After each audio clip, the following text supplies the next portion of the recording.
Hola mi amigo querido, mientras vivamos en este mundo y querramos hacer la obra de Dios, siempre vamos a encontrar oposición en el camino. En el estudio de esta semana veremos que vivimos en un mundo de oposición.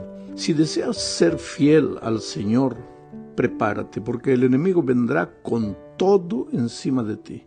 El enemigo nunca está feliz con la obra de Dios, porque es una obra de restauración. La obra de Dios es una obra de redención, de reconstrucción de vidas.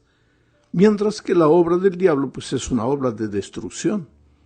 La historia que veremos a continuación tiene que ver con la construcción del templo y la reconstrucción de la ciudad de Jerusalén, que había quedado destruida por ocasión de la invasión babilónica.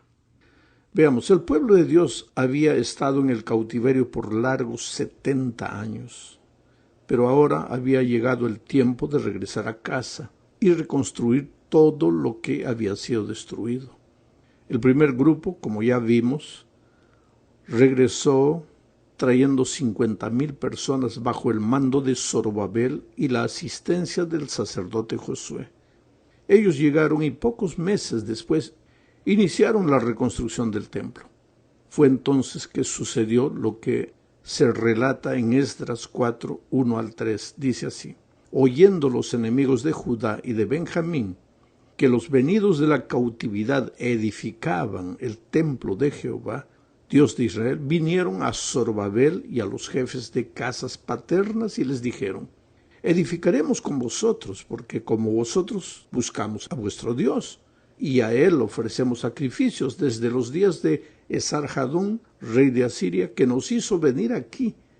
Zorobabel, Josué y los demás jefes de casas paternas de Israel dijeron: no nos conviene edificar con vosotros casa a nuestro Dios, sino que nosotros solos la edificaremos a Jehová, Dios de Israel, como nos mandó el rey Ciro, rey de Persia.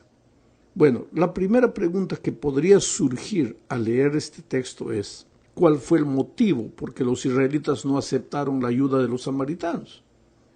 ¿No podrían haberse ahorrado mucho sufrimiento y no podría haberse construido el templo mucho más rápido si se hubiera aceptado esa ayuda? Pues el problema no es tan simple, querido. Sucede que el plan divino no era solo reconstruir las cosas físicas, como el templo y la ciudad, sino también reconstruir la fe de un pueblo que, por haberse mezclado con los paganos, había sido exilado por 70 años. Ahora, los samaritanos que ofrecían ayuda era gente que se había contaminado definitivamente con la religión pagana de las religiones vecinas. Y si ellos participasen de la reconstrucción, bien podían también intentar contaminar la fe de un pueblo que estaba siendo restaurado. Porque el enemigo siempre entra disimuladamente a las filas del pueblo de Dios, casi inocentemente, sin aparentes malas intenciones. Pero cuando te das cuenta, la fe ya está contaminada. Ese es un peligro que hemos corrido a lo largo de la historia y que corremos hoy. A veces, por querer ayudar a los jóvenes, a la segunda generación, a los millennials o como querramos llamarles, ¿qué pasa con nosotros? Comenzamos a querer adaptar los principios de Dios. No, tenemos que estar seguros de lo que creemos, a dónde vamos, seguros de la palabra de Dios y construir vidas. Y para construir vidas no tenemos que adaptarnos a los patrones de este mundo. Bueno, al ver que la estrategia de la ayuda, entre comillas, no funcionó, pues el enemigo ahora cambió de estrategia. Esdras 4, versículos 4 y 5 dicen: pero el pueblo de la tierra intimidó al pueblo de Judá y lo atemorizó para que no edificara. Sobornaron además contra ellos a los consejeros para frustrar sus propósitos. Todo el tiempo de Ciro, rey de Persia, y hasta el reinado de Darío, rey de Persia. ¿Te das cuenta? El enemigo no pudo de una manera, intentó de otra. Ahora, ¿qué lección podemos sacar de todo esto? Que debemos ser cuidadosos. No toda ayuda, entre comillas, es beneficio. A veces las consecuencias son trágicas, por eso tenemos que mantenernos siempre alerta. Vamos a la segunda parte de este estudio. Los meses pasaron y la reconstrucción del templo no se terminaba. Ahora, los argumentos que la gente de Israel esgrimía eran muchos. Por ejemplo, la oposición que recibían por parte de los enemigos. Eso podría justificar la demora, pero en realidad la situación era diferente. El pueblo descuidaba la obra de Dios. Entonces Dios levantó 2 profetas para animar al pueblo. Uno de ellos fue Ageo y el otro Zacarías. Ageo reprendió al pueblo porque la reconstrucción del pueblo demoraba. El pueblo, en vez de preocuparse por construir la casa del Señor, se preocupaba solo por construir buenas casas para ellos. Mira lo que Ageo les dice en el libro de Ageo, capítulo 1, versículos 1 al 8. Voy a leer comentando, es un texto largo, pero vale la pena leer. Vino palabra de Jehová por medio del profeta Ageo a Zorobabel, hijo de Salatiel, gobernador de Judá, y a Josué, hijo de Josadac, sumo sacerdote. Estos 2, ¿te acuerdas que fueron los que condujeron el pueblo de la cautividad, el primer grupo de los 50,000 hacia Babilonia? Ahora, la palabra de Dios, mediante Ageo, llega a estos 2 líderes y dice: Así ha hablado Jehová de los ejércitos, diciendo: Este pueblo dice, no ha llegado aún el tiempo de que la casa de Jehová sea reedificada. Es para vosotros tiempo, para vosotros, de habitar en vuestras casas artesonadas, y esta casa está desierta. Pues así ha dicho Jehová de los ejércitos: Meditad bien sobre vuestros caminos. Sembráis mucho y recogéis poco. Coméis y no os saciáis, bebéis y no quedáis satisfechos. Os vestís y no os calentáis. Y el que trabaja jornal recibe su jornal en saco roto. Así ha dicho Jehová de los ejércitos: Meditad sobre vuestros caminos. Subid al monte y traed madera y reedificad la casa. Y pondré en ella mi voluntad y seré glorificado, ha dicho Jehová. Percibe que en 2 ocasiones el sacerdote repite: meditad, pensad en lo que estáis haciendo. Usan argumentos diciendo: no, que la situación está difícil, que el enemigo se opone, pero para construir sus casas personales bien artesonadas, ahí no hay problema, ahí no hay oposición. Para construir la casa de Dios, sí. Meditad lo que estáis haciendo, dice Ageo, y les da ejemplos. Ustedes se quejan que el dinero no les alcanza, ustedes se quejan que siembran mucho y cosechan poco. Claro, ¿por qué? Ustedes han dejado a Dios en el segundo plano, ustedes no se acuerdan de colocar a Dios en primer lugar, y las consecuencias están ahí.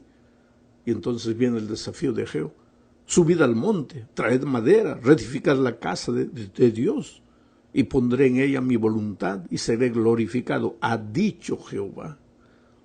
Qué advertencia tremenda para nosotros hoy.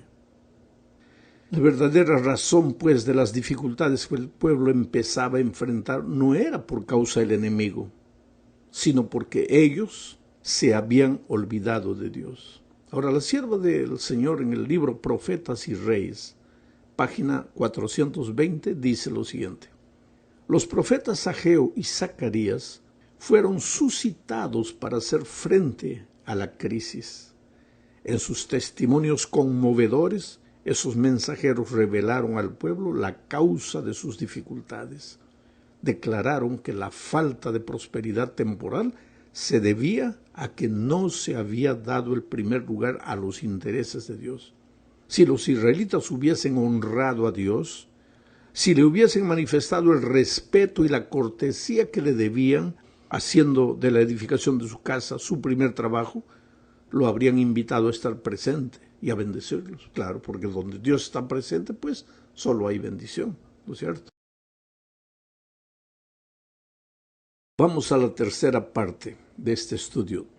Después que los mensajes de Ageo y Zacarías llegaron, el pueblo terminó de construir el templo y empezó a reconstruir la ciudad. Porque el pueblo regresó para 2 cosas: construir el templo y reconstruir la ciudad que había sido destruida por los babilonios.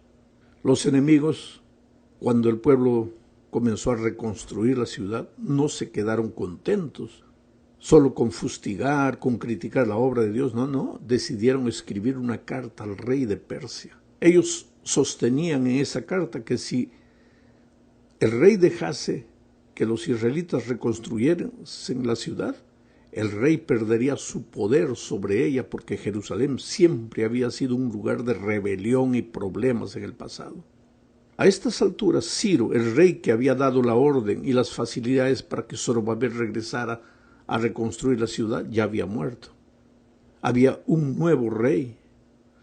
Desgraciadamente, el rey se convenció de que los judíos estaban construyendo solamente porque querían obtener su independencia y por lo tanto causarían problemas, y ordenó que se parara la obra. Con esa autorización en manos, los enemigos enviaron un ejército para impedir la reconstrucción de la ciudad. Esta estrategia enérgica detuvo la obra de Dios. Es que el diablo nunca queda tranquilo, ataca de una manera, ataca de otra manera. Si no es por aquí, es por allá, pero lo único que el diablo quiere es detener la obra de Dios. Hoy día nosotros como iglesia no estamos reconstruyendo una ciudad. Estamos preparando un pueblo para encontrarse con Jesús por ocasión de su segunda venida, pero el enemigo no va a dejar tranquilo a la iglesia. Si no intenta de una manera, lo va a hacer de otra, pero quiere distraer a los líderes, quiere distraer al pueblo, quiere que nos desviemos de nuestro foco principal, de nuestra misión de predicar el evangelio, que perdamos el tiempo en discusiones que no tienen sentido a veces. ¿Todo para qué? Para impedir que la obra de Dios se realice. Bueno, pasaron muchos años, casi 48 desde que el templo había sido terminado. La gente de Jerusalén era pobre y la ciudad y el templo de Dios no se veían bien. En Babilonia, Esdras se entera de esta situación y va a ver a Artajerjes, el rey de Persia. Este le da a Esdras muchos presentes para que los lleve a Jerusalén. Esdras pide a los israelitas que están en Babilonia que le ayuden, y unos 6,000 aceptan regresar con Esdras. Llevan mucha plata y oro y otras cosas preciosas. Esdras se preocupa porque sabe que hay hombres malos en el camino. Estos hombres podrían llevarse la plata y el oro que el rey les había dado, podrían matarlos a ellos y el plan de Dios no se cumpliría. Por eso junta a la gente y oran para que Dios los proteja en su largo viaje de regreso a Jerusalén. La única manera de llegar a nuestro destino es orar, orar y orar. El Señor los protege y después de 4 meses de viaje llegan este segundo grupo, llegan todos ellos con Esdras y la gente, llegan bien a Jerusalén. Comienzan a intentar reconstruir la ciudad, pero Esdras se encuentra gente desanimada, gente que ha perdido la fe, gente que se está entregando o que se está acostumbrando a vivir en la mediocridad espiritual. Ahora vamos a la cuarta parte de esta lección. Tú sabes que cuando Nabucodonosor destruyó a Jerusalén, derribó los muros, quemó las puertas de la ciudad. Ahora los israelitas al mando de Esdras intentaban reconstruir esos muros, pero ellos encontraron problemas, encontraron oposición, no lograban avanzar mucho. Entonces Dios levanta a Nehemías. Nehemías viene de la ciudad de Susa y ya vimos que trabajaba en el palacio del rey. Nehemías trabajó en un tiempo para el esposo de Esther, el rey Asuero. Trabajó también después para el siguiente rey, Artajerjes. Recuerda que Artajerjes es el rey que dio a Esdras todo aquel dinero que Esdras llevó con el segundo grupo a Jerusalén para arreglar la ciudad. Pero Esdras no pudo realizar el sueño. Pasaron otros 13 años desde que Esdras había llegado a Jerusalén. Ahora viene 13 años después, Nehemías es copero principal del rey. Él le sirve el vino al rey y se asegura de que no tenga veneno. Es un trabajo importante, por eso él era amigo del rey. Pues bien, un día Hanani, el hermano de Nehemías, y otros hombres de Jerusalén vienen a visitar a Nehemías. Le cuentan las dificultades que los israelitas tienen y que los muros de Jerusalén todavía no habían sido reedificados. Nehemías entonces se pone muy triste y ora a Jehová sobre esto. Ya vimos eso en la lección de la semana pasada. Un día el rey nota que Nehemías está triste y pregunta, ¿por qué estás triste? Nehemías le dice que es por la mala condición de Jerusalén y por los muros caídos. ¿Qué deseas?, le pregunta el rey. Déjame ir a Jerusalén, por favor, dice Nehemías, para que yo pueda reconstruir los muros. Y Artajerjes, hombre bondadoso, le dice que puede ir y le ayuda a conseguir madera para la construcción. Poco después de llegar a Jerusalén, Nehemías cuenta sus planes al pueblo. Y el pueblo se encanta con la idea y dicen, vamos a empezar a construir de nuevo. Pero cuando los enemigos de los israelitas ven que el muro va subiendo, dicen ellos, subiremos y los mataremos y detendremos la obra. Al saber esto, Nehemías da a los obreros espadas y lanzas y les dice, no les teman, peleen por sus hermanos, por sus hijos, por sus esposas, por sus casas. Y el pueblo, ahora animado por Nehemías, cobra valor, tienen las armas listas día y noche y siguen construyendo. Por eso en solo 52 días acaban los muros. Ahora tienen seguridad en la ciudad. Nehemías y Esdras se ponen a enseñar la ley de Dios al pueblo y el pueblo va.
De nuevo siendo restaurado a la altura del pueblo de Dios.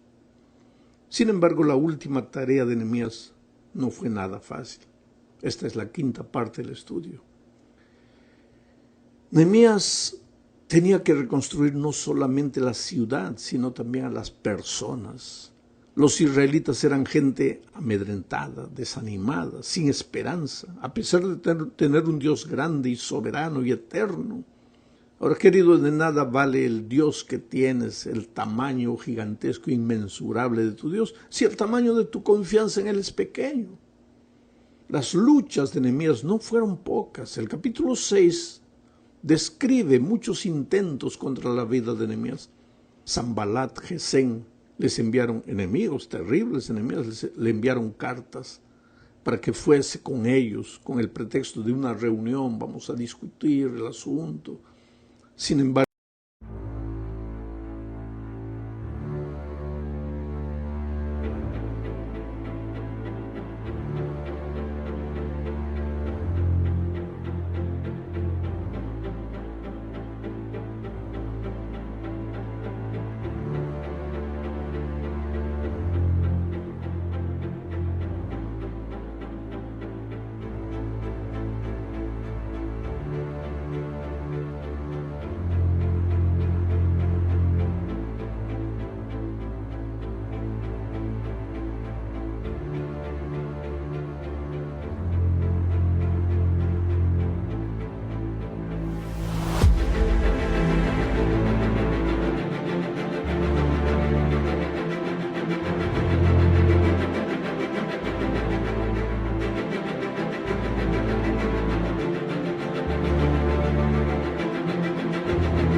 la reunión era en la llanura de Ono, que se encontraba en territorio del enemigo. Y claro, esto revelaba la verdadera intención de la invitación. Pero Nehemías dijo que no dejaría una obra tan importante para ir a perder tiempo discutiendo. Esta es una lección valiosísima, querido. A cada uno de nosotros Dios nos ha confiado una misión. Por más pequeña que sea, cada uno de nosotros tiene una misión. El enemigo va a hacer de todo para que no cumplas esa misión. Te va a distraer. Críticas, comentarios, hasta agresiones. Ahora tú como Nehemías di: yo estoy empeñado en una obra grande que Dios me ha confiado. Estoy cumpliendo una misión. Voy a perder tiempo discutiendo con los que me critican, con los que hablan mal de mí, con los que me juzgan, con los que me condenan. No, ellos tienen tiempo porque son instrumentos del enemigo para eso, para desanimar, para destruir. Yo no, dice Nehemías. Yo voy a continuar firme en la obra que Dios me dio. Y este es un consejo para ti y para mí. ¿Por qué perder tiempo discutiendo con personas si nosotros tenemos una obra grandiosa que Dios nos ha confiado? Si el mundo perece en el pecado y nosotros todavía no hemos terminado la misión. Que Dios te bendiga ricamente.